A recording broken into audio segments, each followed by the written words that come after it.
Next question is one that's near and dear to some of us who have sat on specific plans that have looked at projects here in the San Fernando Valley.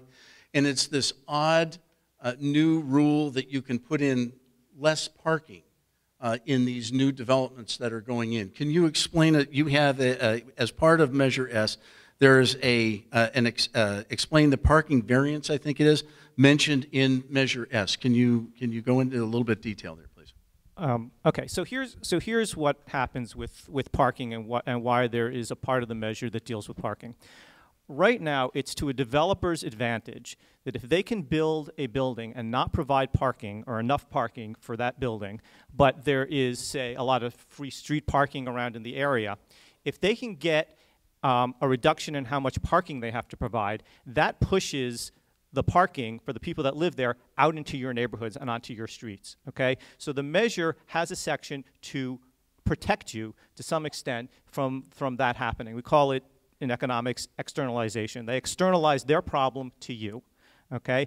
And so with regards to, there's also this idea from the new urbanists and all this that somehow that if you build less parking, people won't have cars.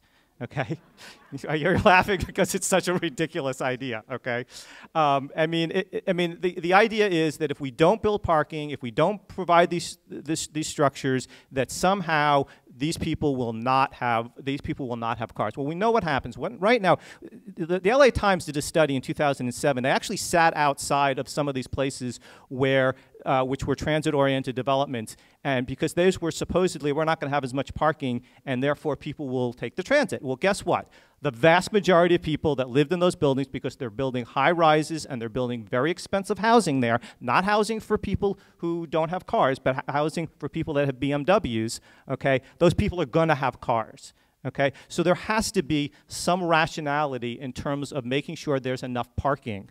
And so that's why there is a component to this, because there is a rush in this city to provide buildings and to provide an exemption for developers so they can make more money and push the problem out into your neighborhoods.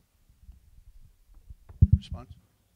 I want to be really careful when we talk about developers making more money. I really do, and this goes back to throwing the baby out with the bathwater. There is a tremendous industry of affordable housing developers here in Los Angeles who are all impacted by this measure. There is probably equal amount of development, number of properties, maybe not number of units, going on by the nonprofit sector developing affordable housing who are not driven by greed. Our properties all have exemptions on parking. They allow parking reductions because all of our low-income housing tenants have fewer cars. We are over-parked because we haven't asked for further reductions than we're already allowed. Thank you. We can't do a broad stroke over everybody. Thank you. Your response?